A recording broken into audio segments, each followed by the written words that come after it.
The so-called strong jobs report is little more than economic theater, propped up by healthcare hiring while the industries that once defined American innovation quietly bleed out.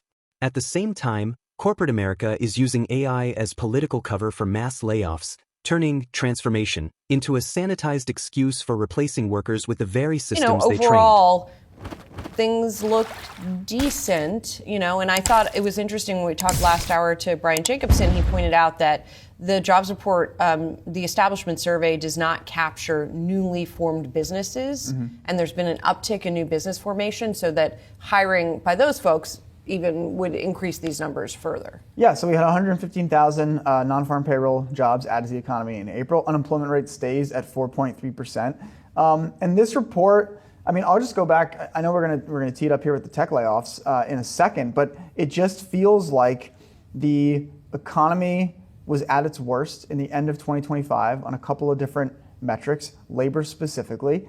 And I am starting to just feel like the doomerism around AI-related hiring and firing that you can see at the corporate level is a lagging indicator, whereas the overall economy is looking to be in a stronger place, specifically the labor market. And I think it's interesting how healthcare jobs have powered the economy for multiple years, really the last 15 years in aggregate. And it seemed like, it just was very strange to me that the last, 4 months, everyone was like, oh, it's all healthcare, and there's nothing going on. It's just healthcare. It's like, that's the whole economy. That's been the engine of the economy. And so healthcare, to me, just does not need to play, should not ever have played like a boogeyman sort of role, as if like, oh, there's no other dynamism in the labor market. Healthcare is the only place to go. Right. Specifically now, again, going through like, you mentioned that within information you have motion picture industry. Like, yes, that peaked in 2022. Multiple reasons we can point to on why that's been a more challenging industry.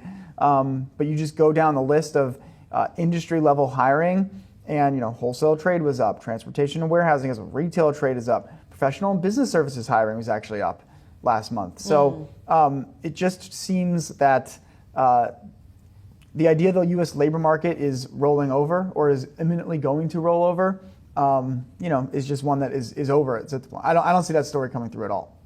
I think there is still there's a little unfinished business though, and that is when all these people who are getting laid off now by big tech, when they hit the rolls, if they haven't found another job, so the suspense is, will those people find another job by the time their severance runs out? Yeah. So, and we keep teasing it. I know we're going to get into in a minute, but as I brought up earlier in the show, Cloudflare, which announced its layoffs yesterday, said you are going to get paid through the end of the year for people who are getting laid off today. Those people don't show up in the unemployment statistics while they're still getting paid, right? Unless they get another job, in which case they're in the plus column. So if those people don't get another job, and if there are a number of other firms that are offering severance for some period of time, do you have a cliff where those people start to show up if we haven't seen the jobs added in another area? Well, let's just get to it then. Okay. Right. This is the main story. Can I say one more thing about your thesis about the economy, sort of bottoming at the end of last year? The one thing that hasn't gotten much better that I would point to is inflation. Like, that is the thing, right? And if anything, it's going to get worse before it gets better because of now what is happening with gas prices. So I think that is the thing that could be a fly in the ointment situation going. We'll get to do that. We'll get to do that on Tuesday. Yes. When we get the CPI numbers. That's okay. Right. That's right. All right. So 3 different companies last night reporting pretty substantial cuts to their workforce. Cloudflare, as you mentioned, they're cutting 20% of their workforce. Bill.com is going to be cutting 30% of their workforce. Bill.com is, basically like corporate finance, like cash back management. office. Yeah, back office kind of stuff. Most people would not have necessarily interacted with it unless you're a certain part of certain companies. Upwork cutting 24% of its staff. So all 3 of these names, just again, last night in their earnings report, announcing cuts to the enterprise of at least 1/5 of their workers. These are serious cuts. These are not to be kind of just looked past in terms of the businesses themselves. Now, when you look at, we kind of walked into this with what does it mean in the aggregate, all kinds of things around how this may or may not show up in the official statistics.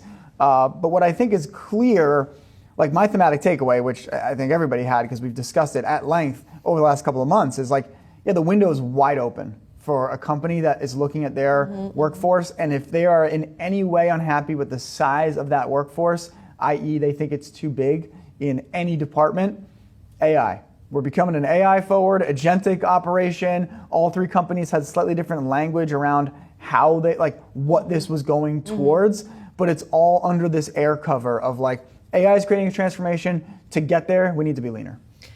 Yes, I want to say a couple of things about Cloudflare and Upwork specifically. In the case of Cloudflare, the cuts were accompanied by a forecast that was a little short. So, when you get that background weakness, investors don't necessarily react well. But I was struck by commentary from an analyst over at Citi, Fatima Boulani, who said a deeper analysis shows the realignment effort is made to have the company run even faster.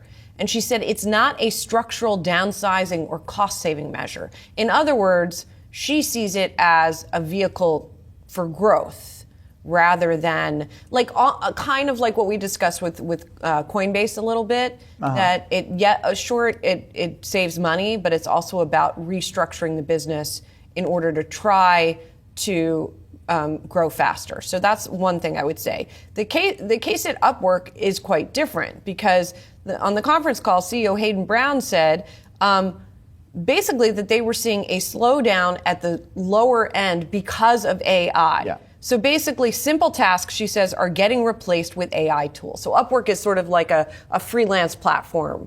It's like Fiverr, yeah. Right, exactly.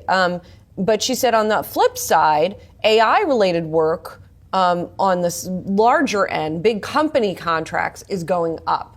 So I thought that was quite interesting as we start to get sort of the color as to AI as a motivation for cutting, but also how it's affecting these businesses. Yeah, it's interesting. Cloudflare stocks doubled over the last year. I mean, I was a little surprised to see them as one of the announcements of job cuts. So I take the analyst's comment. Was it Citi? Yeah. I take Citi's comment in that context of like, okay, Cloudflare to me was an AI beneficiary, right? Like, there's a lot of different ways, and I know Joe Weisenthal wrote about this at Bloomberg. I think it was last week. Like, the internet is just starting to feel a lot different, a lot more gated. And who's going to sit at the center of most of those gates? It's going to be Cloudflare's technology. On can this AI, can your agent or can your LLM crawl my site? Do you need to pay for access?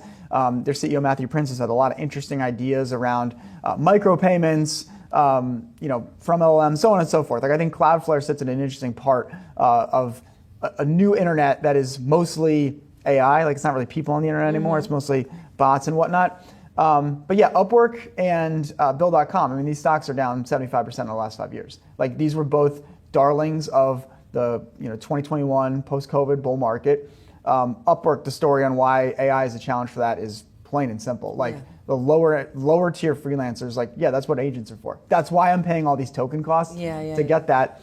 And then I think Bill.com just sits at that specific place of they provide a very specific service for an enterprise.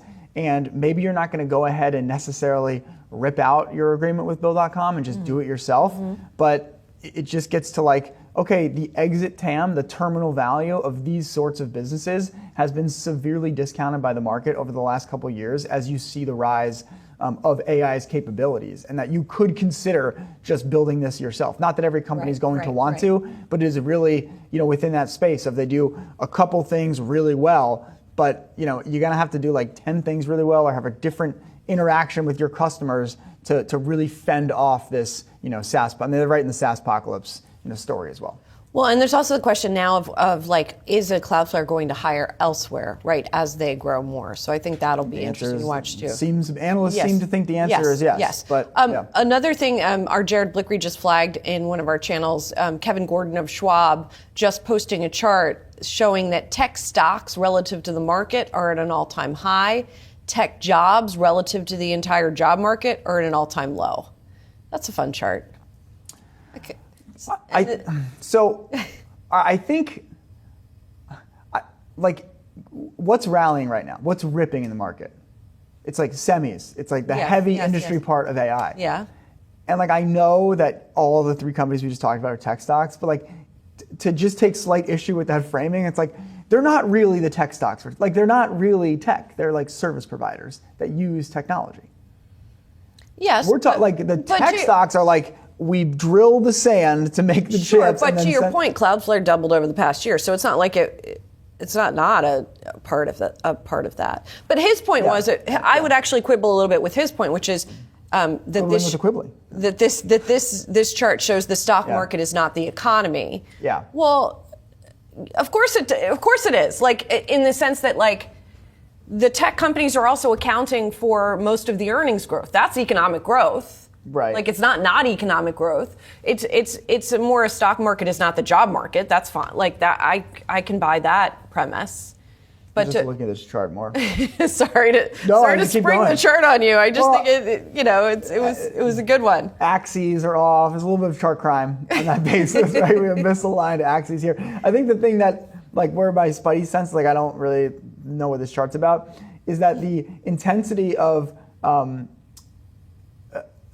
information-related employment relative to overall payrolls by this metric has been on a downward trend over the last 20 years, which is not the experience. So like right. So downward trend relative to the overall job market. But yes. So maybe actually I guess it squares then with my previous point that the whole economy is healthcare.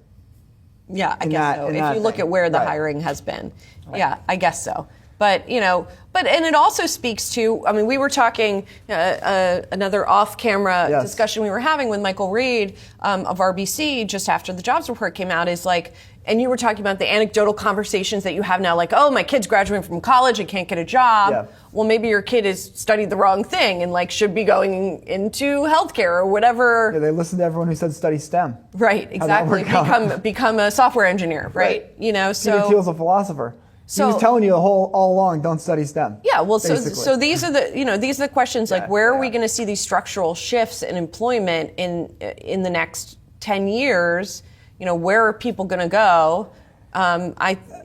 They're not necessarily going to go into tech, or at least not in the same jobs. Kind of jobs in tech. And it's like very big lag sort of labor zeitgeist things that I'm thinking about now. There was a story in the Journal, and I think it was like 2015, maybe 2014. Mm-hmm. And it was about how every MBA now wants to go into tech, wants to go into Silicon Valley. That's when search funds were just like exploding in popularity.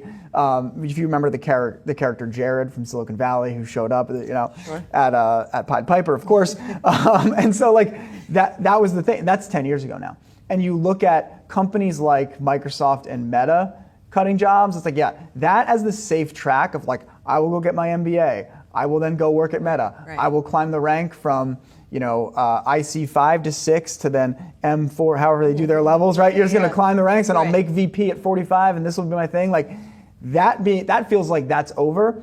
And that's a big shift because at that time, remember mid of last decade, it was like, well, in finance, you can't do that anymore. Finance, you can't build a career. Finance is touch and go. It's shrinking, right? And so it feels like that tech moment is over. I don't know what the next thing is necessarily, but that is like, I think the bigger structural takeaway. And maybe now I'm agreeing with Kevin's chart in that the intensity of those roles within overall employment has been declining for a long time, and it has shown you that actually once the MBA's all said, the place to be is big tech for your soft landing. It was time to look somewhere else. Now that's a long lag, but like that's not going to be the future, and I think we're seeing the end of the future, as it were, maybe like happening today with some of this. Maybe manufacturing, isn't it? Maybe I don't know.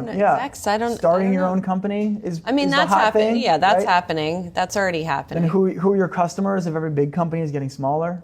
If you're starting your own thing, right? If you're consulting, who are you consulting? Yeah. Consulting other consultants? I don't know. It's a conundrum.